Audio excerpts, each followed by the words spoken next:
Bonjour à tous, Samuel Bibo Micro. Bienvenue dans The Process, mon podcast sur la créativité artistique, qu'elle soit littéraire ou autre. Pour ceux qui ne me connaissent pas, je me présente rapidement. Je suis un écrivain officiant dans différents styles, polar, thriller, science-fiction, fantastique. J'écris un paquet de livres, et parmi les 8 enregistrés sur mon disque dur, il y en a 4 disponibles sur Amazon. Ne vivant pas encore de mon art, je bosse à côté comme professeur de maths en lycée.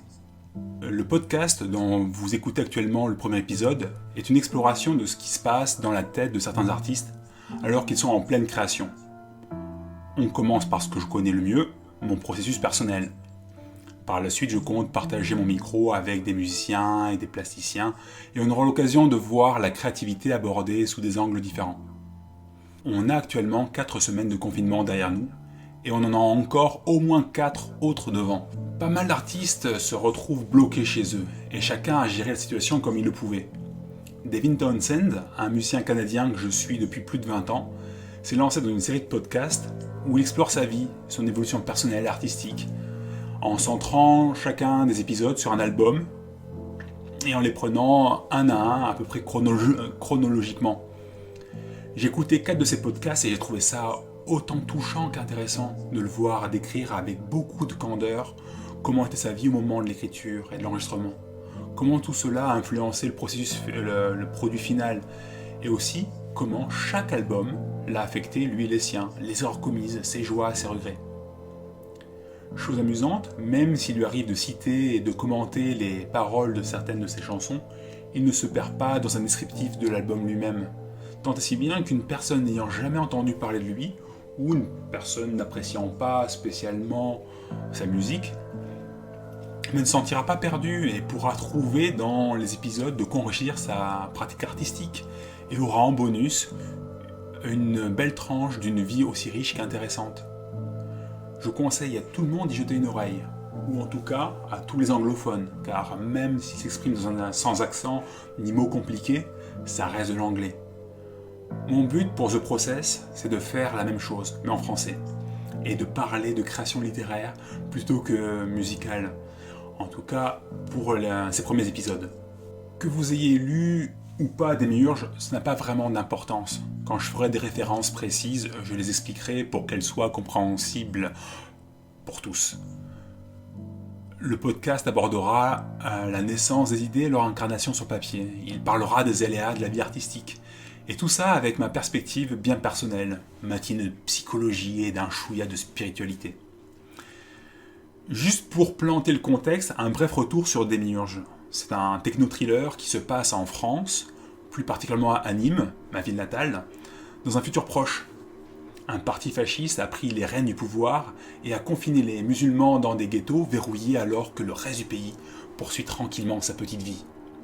Jennifer Scolani, un des principaux protagonistes de l'histoire, a perdu Johanna, sa sœur jumelle, dans un de ces ghettos. Cette dernière, une activiste politique, enquêtait sur un mystère du mauvais côté des barbelés. Jennifer va chercher sa sœur, épaulée par 2 hommes qui l'ont connue. Vincent, l'ex de Johanna, et Mustapha, son voisin alors qu'elle occupait un des appartements du ghetto. Ensemble, ils vont vite se rendre compte que la disparue avait dérangé des hommes très puissants dans leur plan et que la récupérer ne se fera pas sans un minimum de casse. Avant d'écrire Démiurge, je ne cherchais pas à devenir écrivain. Je n'aurais jamais osé entretenir un tel désir. Les livres ont toujours été très importants dans ma vie. Ils m'ont occupé, ils m'ont consolé, ils m'ont fait réfléchir et rêver bien au-delà de mon quotidien. Ils m'ont confronté à des problématiques étrangères à ce que je pouvais vivre. En somme, ils ont donné de l'épaisseur à ma vie. Et je n'aurais pas osé braconner sur les terres des géants qui m'ont tant donné. Mon expérience d'écriture, à défaut d'être inexistante, était particulièrement limitée. Jusqu'à Démiurge, je n'avais écrit qu'une narration de quelques pages relatant une de mes mésaventures. Et tout le reste n'était qu'un paquet de journaux intimes sur lesquels je couchais jour après jour tout ce qui me préoccupait et dont je ne pouvais parler autour de moi par manque d'intérêt. C'était une démarche un peu plus nombriliste, mais qui m'a permis d'explorer ma psyché avec honnêteté et d'apprendre à articuler ma pensée et mes émotions. Avec ces écrits, j'étais un journaliste reportant sur les tribulations de mon monde intérieur. Introverti de nature, je n'avais pas d'intérêt pour ce qui se passait dans le monde objectif. Et donc, ce n'est pas avec ces journaux que j'ai appris à le décrire. Lui et tout ce qui s'y passe. Je l'ai appris sur le tas, en écrivant Démiurge. Mon premier roman est pour moi un formidable accident. La conjonction de bien des hasards m'a permis de lancer le processus et de le porter suffisamment longtemps pour que je puisse développer la volonté et l'intérêt nécessaires pour amener ce délire à son terme. Beaucoup de gens qui aimeraient écrire se retrouvent confrontés au syndrome classique de la page blanche. Tout est possible, alors comment choisir ? Dans quelle direction aller ? Trop de liberté tue la liberté. Ça nous paralyse. Tout chemin commence par un premier pas. Un pas c'est simple. Faut-il encore savoir dans quelle direction le faire ? En tant que professeur de maths, je retrouve souvent des élèves paralysés au moment de faire de la recherche et des démonstrations. Dès qu'on n'est plus dans l'application directe du cours, les mômes se sentent souvent comme suspendus au-dessus du vide. Ils ne savent vraiment pas quoi essayer. La page reste blanche, le temps passe, la cloche sonne et c'est terminé. Échec. Voulant trop bien faire, il ne faut rien. Je leur dis alors, prends un brouillon et essaye. Il faut accepter de se planter, d'essayer de se vautrer. Mais obnubilé par la conclusion et le résultat tout propre, parfaitement rédigé dans le corrigé, ils ne pensent pas à l'errance nécessaire, aux erreurs qui ont été utiles avant de trouver la bonne approche. À moins d'avoir une belle intuition, on ne sait pas où aller. Pas grave. Tente une direction et vois ce qui se passe. Et si elle n'aboutit pas, eh bien tu sais déjà que la solution n'est pas là. Même si tu es de retour sur la case départ, avec une nouvelle page blanche, tu n'as pas complètement perdu ton temps, tu ne repars pas de zéro. Tu approfondis la situation et tes prochaines tentatives gagneront en pertinence et en efficacité. Et au pire, tu trouveras par processus d'élimination. Au début de l'écriture de Démiurge, j'ai vraiment eu de la chance. Ça a commencé comme une blague. Avec une amie, on a joué au Kadrovski. J'ai écrit la première page et le lendemain, mon ami s'est appuyé sur celle-ci pour lui trouver une suite. Et le jour d'après, c'était à mon tour de construire par-dessus. C'était une situation idéale pour moi. Pour la première page, j'ai inventé une situation, une scène complètement au hasard. Je n'avais rien à dire. Il n'y avait pas d'attente ni de jugement. J'ai pris la première chose qui m'est passée par la tête, une idée sans qualité particulière à la base. Vraiment pas l'idée du siècle. Mais j'avais ainsi un point de départ. D'une infinité de possibilités, je me suis créé un espace bien plus limité. Et chaque détail rajouté est venu rétrécir progressivement le nombre de possibilités. On passe progressivement de l'informe, du possible, du potentiel au précis, à l'incarné. C'est la descente de la lumière dans la matière. Cette perte de liberté n'est pas étouffante. Au contraire, elle est rassurante. On passe de perdu dans l'espace infini à des déambulations sur un plan. Et progressivement, sur celui-ci, le nombre de chemins potentiels se resserre encore et encore. Plus j'en sais sur les personnages, plus ceux-ci deviennent prévisibles et leurs actions finissent par s'écrire toutes seules. Le rôle de l'auteur est d'ajouter des éléments, des événements ou des personnages, puis de se mettre sur le côté et d'observer ce qui est en train de se passer. Toujours par rapport au démarrage difficile et à l'envie de réussir du premier coup, l'auteur en herbe se met souvent une pression pas possible. Il est entouré de milliers de livres qui sont super bien écrits. Du coup, il a des exigences envers lui-même qui ne sont pas en adéquation avec ses capacités et sa maîtrise.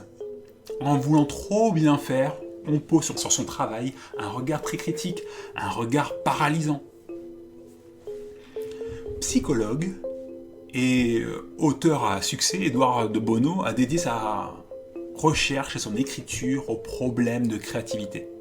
Il a inventé la technique des 6 chapeaux de la réflexion, une technique fort utile pour permettre aux réunions de brainstorming, ces réunions où l'on cherche collectivement des solutions pour un problème donné.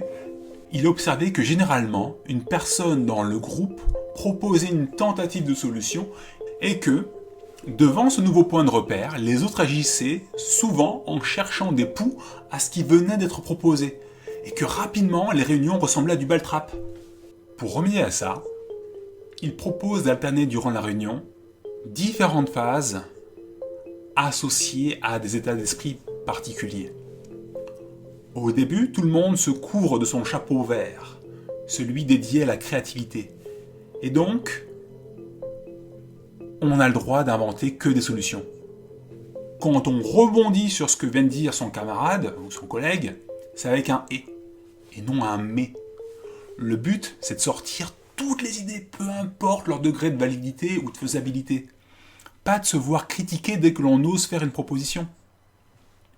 Une fois qu'on en a récolté assez, on peut retirer son chapeau vert pour mettre le noir, qui est celui de la prudence, où l'on va traquer tous les risques potentiels, toutes les failles dans les idées qui ont été précédemment trouvées. De là, on pourra chercher des patchs, des astuces pour contourner ou remédier aux limitations que l'on vient de trouver. L'idée principale derrière cette technique, et c'est là qu'on va voir une application dans l'art, c'est qu'on ne peut pas faire deux choses à la fois. On ne peut pas créer, se regarder créer, se juger, se critiquer. La création est une danse. Et elle est d'autant plus belle qu'avec un minimum de maîtrise technique, on sait s'oublier. La vivre pleinement, sans se regarder, sans se juger. Du coup, il vaut mieux patienter avant de se relire. D'abord, écrire, et après, il faut autre chose. Personnellement, je déteste me relire. Donc, je peux pousser le bouchon un peu loin. Mais généralement, la position équilibrée qu'on retrouve chez beaucoup d'auteurs, c'est de surfer sur l'inspiration pendant des heures, de faire un break, puis de mettre son chapeau noir et de sortir son stylo rouge, de reprendre ce qui vient d'être produit et de le corriger. On atteint rarement la perfection au premier coup. Généralement, on tombe à côté de ce que l'on voulait, mais après ce premier pas imparfait, on peut réagir et corriger le tir, et progressivement, on va se rapprocher du but escompté. L'écriture, c'est un chemin, pas une destination. Tiens, un petit retour sur le oui mais et le oui et. Le oui mais n'est rien d'autre qu'un non déguisé. On fait semblant d'être d'accord, puis on tacle la proposition pour mieux imposer autre chose. Le oui et, c'est la formule magique des troupes d'improvisation théâtrale. Une personne agit et tous les autres vont accepter cette action et y réagir. Ils vont s'en sortir comme d'un point d'appui et lancer la suite telle qu'elle leur vient. Armé du oui et, on peut créer à l'infini. Souvent, des gens disent « Mais moi, rien ne me vient !» C'est faux. Il y a des choses qui viennent, mais la personne ne les trouve pas assez bien. Elle se censure, elle ne respecte pas son intuition. Elle se place au-dessus, l'écrase et lui crache au visage. L'idée qui se présente a besoin d'être dite, et même des fois écrite, même si elle ne semble pas adaptée. Et c'est là qu'on se rend compte qu'une idée peut en cacher une autre. Même si on finit par rayer ce qui vient d'être écrit, encore une fois, on ne repart pas de zéro. On a changé. L'idée exprimée nous amenait à regarder dans une autre direction ou d'un autre endroit. Et maintenant vont pouvoir venir d'autres idées.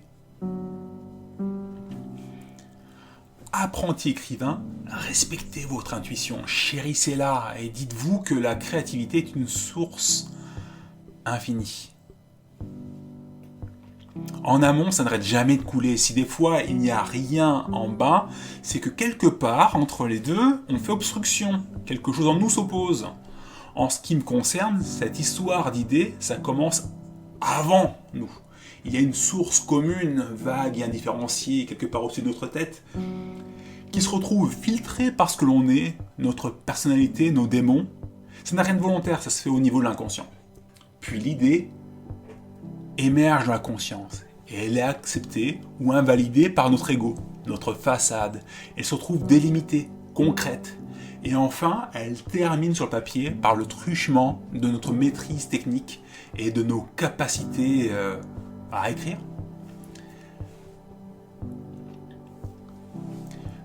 Personnellement, si j'avais eu à choisir, je pense que j'aurais naturellement préféré devenir musicien. C'est tellement direct. et ça demande tellement peu d'efforts à la personne qui est en face. Mais finalement, l'écriture m'a trouvé. Apprendre un instrument, ça demande bien des efforts.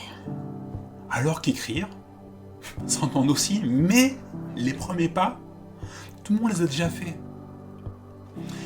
Il se trouve que, comme tout le monde, à force de baigner dans la langue française, j'ai développé, sans même le chercher, des gestes et des capacités qui m'ont aidé à mettre en mots toutes mes idées. Ça s'est fait naturellement.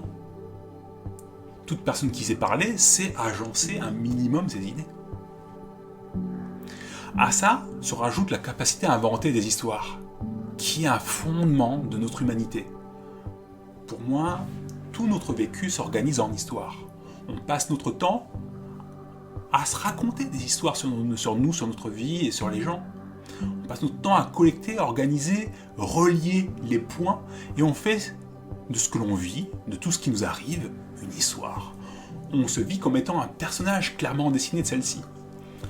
Donc voilà, mes petits écrivains en herbe, rassurez-vous, vous avez en votre fort intérieur tout ce qu'il vous faut pour écrire.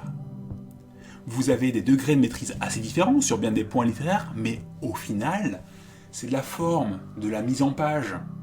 Pour l'essentiel, le fond, la source est là, en vous. Tout ce qu'il y a à faire, c'est de ne pas se mettre en travers de l'expression de celle-ci. Bon. Revenons à nos moutons, plus précisément en ce qui me concerne à l'écriture de Demiurge. Au bout d'une semaine environ, mon amie n'était plus très amusée par ce cadavreski. Elle s'est retirée du projet. Mais moi, j'étais lancé. Je voulais continuer d'avancer et de voir où cette histoire allait me mener. J'ai donc viré la contribution de mon amie et l'ai remplacée par mes propres idées. Puis durant le temps suivant, avec les personnages dessinés et les pressions extérieures, autrement dit l'univers décrit et toutes les lois régissant celui-ci, j'ai laissé l'histoire se déployer d'elle-même. Je suis retourné... Je me suis retrouvé à écouter mes personnages, à les espionner, eux et leurs problèmes. Tout d'un coup, je me suis retrouvé de nouveau dans la peau d'un journaliste, rapportant leurs avancées. Cette épopée qu'ils étaient en train de vivre. En parlant de ça, ça fait penser qu'au lieu de rester neutre, des fois je peux avoir tendance à faire de l'ingérence. Je guide mes personnages hors de certaines ornières. Je leur souffle des solutions. Peut-être que je ne leur fais pas confiance pour qu'ils se débrouillent par eux-mêmes. Peut-être que je n'ai pas confiance dans la patience du lecteur. J'ai peur qu'il se lasse en voyant en temps réel les personnages se perdre un moment, tourner en rond avant de trouver leur solution. Ça sera exploré. Bon, je vous parle de mon approche, mais il se trouve que d'autres auteurs ont des approches radicalement différentes. Certains aiment planifier leur histoire à l'avance, en amont. Ils planifient toute l'action et ont une vision plus ou moins complète de ce qui va se jouer avant même d'avoir écrit la moindre ligne dans leur roman. Pour les intrigues complexes, ça fait des merveilles. C'est aussi particulièrement utile quand on sort de sa zone de confort. Moi, personnellement, j'aime pas trop ça. Parce que quand les choses sont vraiment très planifiées, l'écriture devient un travail. Ça devient, pour moi, ça devient limite une corvée, quoi. C'est plus de l'exploration, c'est plus une aventure, c'est plus de la découverte. Tout d'un coup, j'ai un plan, on me donne un job, et il faut que je l'exécute et que je fasse au mieux. Il y a quand même un autre point pour lequel ça peut être vraiment intéressant de planifier en amont. On dit souvent aux auteurs d'écrire sur ce qu'ils connaissent. Mais au bout d'un moment, on finit par sortir de ce que l'on connaît. On se retrouve à écrire sur des choses qui nous dépassent. Et du coup, il va nous manquer des ingrédients, des éléments, du vocabulaire, plein de choses. On va se dire, mince, mais les plombiers, ils appellent comment telle et telle pièce? Quelle est la hiérarchie dans le service de police de la ville de Boston? Quels étaient les mots d'argot utilisés par les bootleggers durant la Prohibition? Quand on prépare en amont, on en profite pour répondre à toutes ces questions. Et quand on se lance dans l'écriture, rien ne peut nous arrêter. Par contre, quand on s'y prend comme moi, on peut se retrouver coupé dans l'écriture d'un chapitre par le manque d'informations. Et le temps de les trouver, on perd le feeling qui nous portait durant l'écriture de la scène, et une bonne partie des idées qui nous tournaient autour de la tête. Perso, je n'aime pas vraiment planifier, c'est jouer à Dieu, c'est forcer les choses. Certes, des fois j'ai une trame dans la tête et j'essaie de pousser les personnages à la suivre. Des fois ça fonctionne, des fois pas. Souvent les personnages, de par leur personnalité, se rebellent devant cette structure. Ça ne correspond pas à leur modus operandi, à leur logique interne. Continuer de forcer pour suivre fidèlement la trame aboutit à quelque chose d'artificiel. C'est un phénomène très fréquent dans les séries, un phénomène qui me fait crier contre mon téléviseur et maudire les scénaristes. Ils ont là, ils se disent, tiens, il va falloir que dans cet épisode, il se passe telle et telle situation, on veut un peu de jokes, on veut un peu de sexe, etc. Et du coup, ils se retrouvent à modifier la personnalité de leur personnage pour que ça rentre enfin, quoi. Moi, ça me rend malade, c'est malhonnête, c'est dégradant. Même si les personnages n'existent pas dans des corps de chair et de sang, ce n'est pas une raison pour les manipuler comme de vulgaires objets. Pour moi, un personnage va me captiver, je vais le suivre, je vais l'aimer, il peut faire les pires des horreurs, c'est pas grave. L'essentiel, c'est qu'il reste cohérent, que je le comprenne, que je sache qu'est-ce qui l'amène à faire ces choses. Et si un jour, j'ai envie de leur faire quelque chose qui sort de ce qu'ils font habituellement, qui les sort de leurs habitudes, il va falloir que j'injecte quelque part en amont quelques pistes, quelques éléments supplémentaires dans leurs antécédents, dans leur histoire personnelle, qui font que, sous pression, dans certaines circonstances, ils vont sortir de leur chemin habituel et ils vont faire ces actes un petit peu choquants. Pour moi, entre personnage et histoire, il n'y a pas photo. Ce sont les personnages qui priment. Ils sont la matière première. L'histoire arrive en deuxième position. Ceci dit, je dois bien avouer que certains auteurs qui préparent tout en amont sont capables, des fois, d'associer à chaque personnage une véritable biographie, et ces auteurs les connaissent visiblement tellement bien qu'en fait, les actions qu'ils imposent sont tout à fait compatibles avec la nature profonde des protagonistes. Alors pourquoi pas ?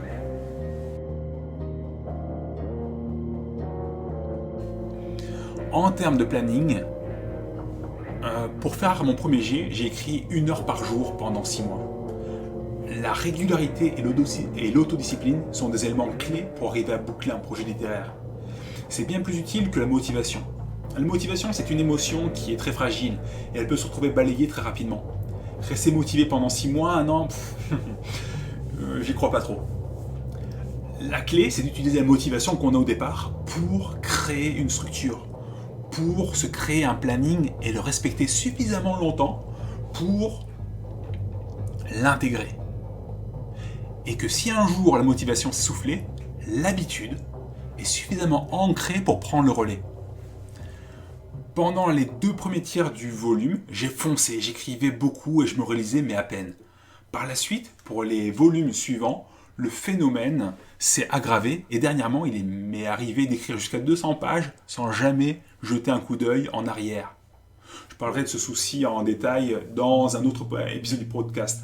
Mais voilà, je me suis imposé très rapidement 1 heure par jour d'écriture. Puis après, bien sûr, il faut faire preuve de souplesse. Des fois, on n'a vraiment pas le temps, il y a des choses qui nous tombent dessus, qui sont un peu imprévisibles. Mais dans ce cas-là, le jour d'après, on fait le double. Pour pas que ça fasse tache d'huile. Parce que si, le premier jour, j'ai un truc qui vient, je le fais pas. Et le lendemain, j'ai encore un truc qui vient, je le fais pas, et ainsi de suite. Et bien très rapidement, on sort de la route, quoi.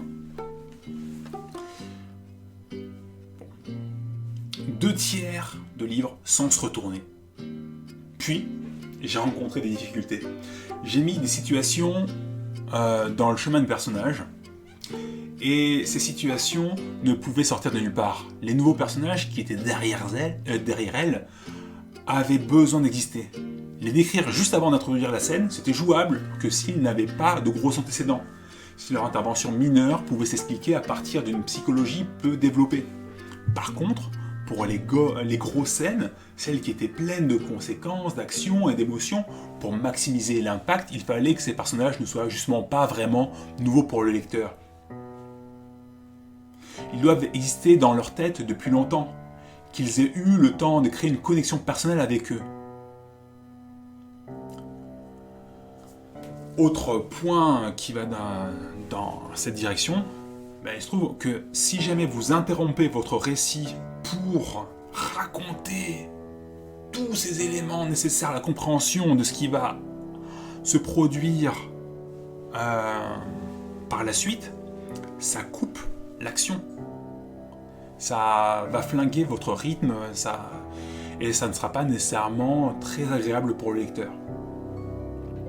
Du coup, il m'a fallu revenir en arrière et injecter toute une série de scènes dans le passé et les intercaler avec ce que j'avais déjà écrit. Au niveau narratif, j'ai l'impression que ça tenait la route, mais après réflexion et en écoutant certains des retours qui m'ont été faits, je crois que j'ai abusé. Inventer des nouveaux personnages et leur vie, explorer leurs sentiments, ça fait quelque chose d'enivrant pour moi. C'est vraiment quelque chose qui enrichit votre roman, mais il ne faut pas abuser non plus.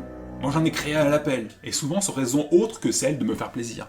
J'avais une nouvelle caméra et j'avais envie de la tester dans moult conditions. Et je dois bien avouer que je n'avais pas le lecteur en tête durant cette phase. Je ne cherchais pas à écrire un livre, à devenir écrivain, à faire mon trou dans le monde de l'édition. J'étais comme un gosse avec un nouveau jouet, et je me suis vraiment fait plaisir. Après des années passées à ne même pas oser penser que je pouvais écrire quoi que ce soit de narratif, j'étais au sommet du monde. Il faut savoir, juste pour donner un peu de contexte, que j'ai passé mon collège et mon lycée à me faire défoncer par mes profs de français. Même si je n'ai pas été diagnostiqué, car à l'époque je ne savais pas encore que ça existait, je pense que j'ai une légère dyslexie. En général, pendant les premières semaines, ces profs m'aimaient bien, ma participation orale était bonne, j'avais un bon sens d'analyse, puis venait le premier devoir. Et alors là, oh mon Dieu, la dégringolade dans leur estime, le mépris, la condescendance dans leur regard. Et aussi la colère, parce que je les mettais dans des situations qui étaient vraiment désagréables. J'étais disponible, je voulais progresser, je leur demandais des conseils, ou en tout cas ils étaient dans une position où ils devaient m'en donner, et ça ne donnait rien. Mon orthographe restait toujours aussi mauvaise. Donc ça pouvait les mettre un peu dans une situation d'échec. Pour leur défense, c'était pas vraiment leur domaine. Ce sont des profs de français, des profs de littérature, alors que la dyslexie, c'est un problème neuropsycho, je ne sais pas quoi. Mais voilà, dans ma tête d'ado, je me sentais humilié par leurs commentaires, par leurs notes, leurs regards, par tous ces connards incapables de m'aider et qui prêchaient du haut de leur classique de merde. Parce que mon Dieu, faut voir les livres à la con que certains m'ont obligé à lire au collège. C'était quoi leur but? Détruire en nous toute envie de lire? Je comprends tout à fait qu'ils aiment les classiques, c'est leur formation, mais ces classiques-là sont des reliques d'une époque qui est révolue, qui peut éclairer un petit peu la nôtre, mais où on pensait de manière différente, on avait des problématiques différentes, et il y a plein de choses qui, à l'époque, ne résonnent pas du tout avec ce que l'on vit maintenant. Et la manière dont on s'exprimait à cette époque-là, elle est complètement étrangère à la manière dont on s'exprime maintenant. Et bon, on a déjà suffisamment de difficultés à maîtriser le français tel qu'il existe maintenant, pour en plus se coltiner un français qui mord, quoi. Voilà. Donc, eux, ils aiment leurs classiques. Ok, pas de problème. Ils écoutent, ils les apprécient, et ils essayent de transmettre cet amour. Ok. Mais à côté de ça, ils pouvaient se montrer des fois un peu durs avec des choses que moi j'appréciais. Je me rappelle d'une prof qui, quand je lui ai dit que j'adorais Stephen King, elle m'a vraiment pas épargné, et lui non plus, quoi. Mais le truc, c'est que Stephen King, il a plus de talent dans ses crottes de nez qu'elle n'en aura jamais de la tête aux pieds, quoi. C'était complètement déplacé. C'était blessant. Il n'y a rien de plus blessant quand une personne qui a des propos durs sur quelque chose qui vous tient à cœur. Et donc ces gens-là qui étaient en situation d'autorité, ben, ces gens qui avaient une parole, qui avaient de l'impact, qui étaient écoutés, ben, ils ont une responsabilité. Et donc ils ne peuvent pas se permettre de tenir ce genre de propos et de se mettre en travers de l'amour que peut éprouver une personne pour de la littérature, même si c'est pas celle que ses professeurs apprécient. Donc voilà, à la fin de ma scolarité, ou on va dire pour mes derniers cours de français au lycée, à la fin de mon année de première, ça s'est soldé par un 4 à l'écrit au bac et un 14 à l'oral. Et du coup, en sortant du système scolaire, je me voyais comme un handicapé du verbe. Et là, tout d'un coup, avec cette écriture, avec ce projet, j'étais en train de passer de l'autre côté du miroir. Alors mince, quelle jouissance! En plus on écrit, plus c'est facile, les scènes, les placements de point de vue et tout ça, ça devient de plus en plus facile. L'écriture, de par la possibilité de revenir encore et encore sur le propos pour l'affûter et l'améliorer, ça permet de se corriger et de s'appuyer sur nos erreurs et de progresser. Donc pour quelqu'un qui a des tendances perfectionnistes, qui est souvent insatisfait par ce qu'il produit, c'est du pain béni.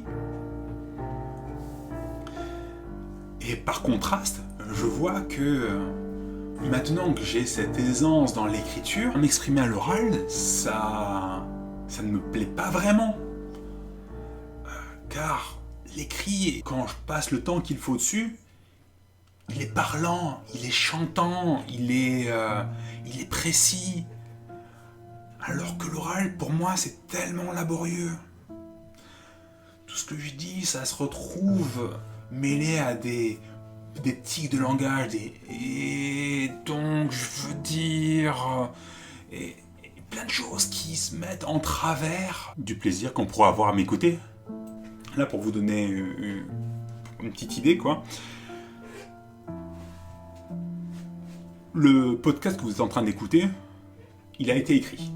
Bon, il y a quelques petits moments d'improvisation, et je suis sûr que vous allez pouvoir différencier très facilement dans les changements de rythme, dans la manière dont je parle, la différence entre ce qui a été écrit et ce qui est improvisé.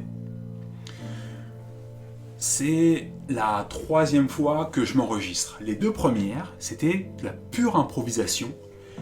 Et même si j'avais réfléchi longtemps auparavant à ces choses que j'avais envie de dire, j'avais tendance à me perdre dans mes pensées, j'avais tendance à avoir plein d'hésitations, et du coup, ça donnait un produit fini qui n'était pas vraiment génial. Au départ, quand je me suis lancé dans ce qui est devenu Demi-Urge, c'était un jeu. Je l'ai commencé avec la légèreté de celui qui ne sait pas ce qu'il fait. Puis, mon ami m'a laissé seul devant une histoire bien lancée, et j'ai voulu savoir où ça allait mener. Propulsé par mes personnages, j'ai enquêté à leur côté, j'ai essayé de comprendre qui était derrière la menace qui planait autour d'eux, et à mesure que le sens s'imposait, j'ai injecté d'autres personnages, mais j'ai aussi fait des coupes pour éliminer les fausses pistes, les incohérences. Le faisceau des possibles s'est resserré jusqu'à ce que la conclusion s'impose et s'écrive presque toute seule. J'ai écrit ce projet comme si c'était la première et la dernière fois que j'écrirais une histoire. J'en ai fait des tonnes. J'ai mis tout ce qui m'habitait à l'époque. Et ce, de manière généralement involontaire.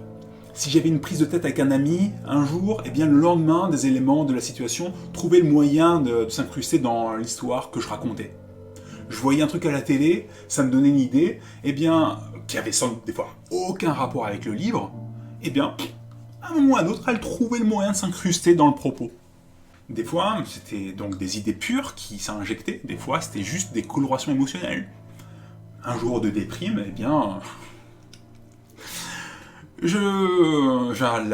l'ambiance générale de l'histoire devenait un brin déprimante, où je maltraitais un peu mes personnages, ou je sais pas, quoi, donc ça dépendait.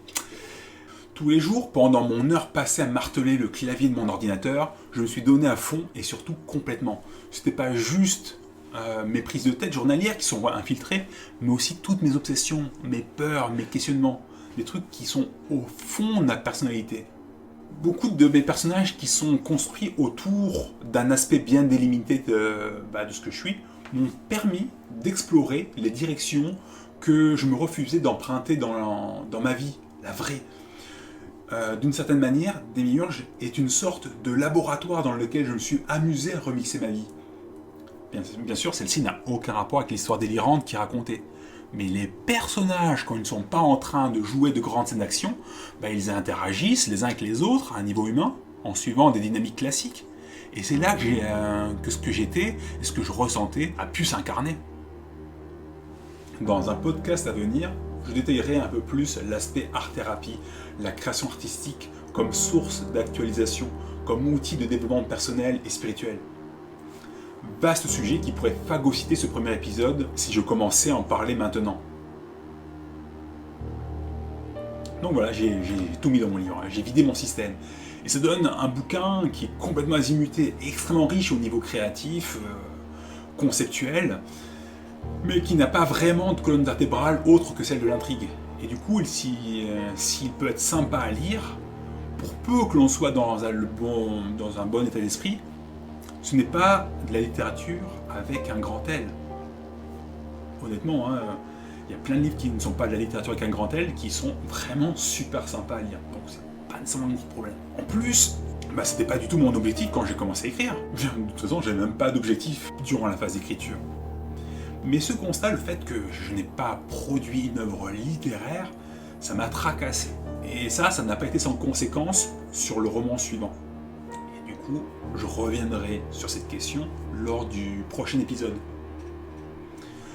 Quand j'ai commencé à caresser l'idée de publier mon histoire, vu la quantité de violence, de sexe et de drogue décrites dans mon histoire, je me suis dit que de le proposer sous mon vrai nom pouvait se rentrer en conflit avec le métier qui met le pain sur ma table. Mais une fois arrivé à la fin du premier jet, et surtout durant les relectures, certaines scènes et autres propos provocateurs ont été expurgés de l'histoire.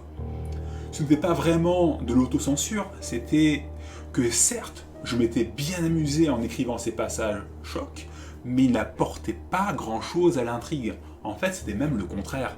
Ça desservait le propos. C'était prendre le lecteur en otage et s'amuser comme un ado boutonneux à le choquer juste parce que j'étais en position de le faire. Il reste dans le produit fini encore pas mal des 3 épices évoquées précédemment.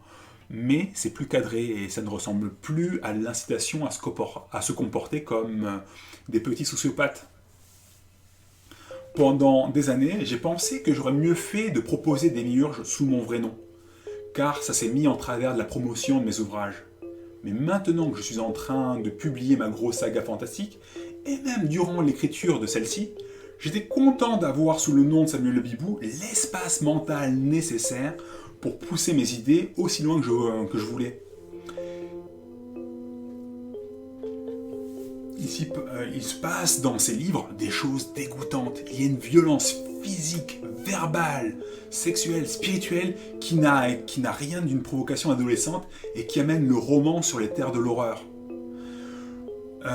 Et du coup, le nom d'emprunt, ça a été un formidable outil pour me lâcher complètement et élargir mon monde intérieur.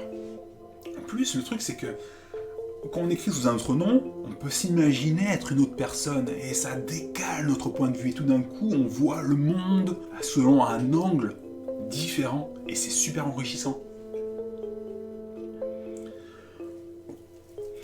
Peut-être que j'ai donné l'impression que j'avais une dent contre les profs de français. Et c'est clair que j'ai pu en croiser de sérieusement gratinés quand j'étais élève. Mais finalement, maintenant que je suis de l'autre côté de la barrière, j'en côtoie quotidiennement un paquet qui sont loin de présenter les traits dont j'ai parlé. Et d'ailleurs, c'est une d'entre elles qui, en lisant Demiurge, m'a donné, à travers sa bienveillance, son encouragement, le courage de finaliser mon projet et l'envoyer aux maisons d'édition. Donc, là, spéciale dédicace à ma chère Marie-Laure. Des profs comme toi, si on pouvait les cloner, eh bien je le ferais. Et ça pour l'aide que tu m'as octroyée, mais aussi la bienveillance dont tu fais preuve envers ces élèves et le regard lucide que tu peux avoir sur ta profession. Parce que c'est clair que c'est pas le métier le plus évident du monde. Et c'est même pas la matière la plus évidente qui est enseignée à l'école.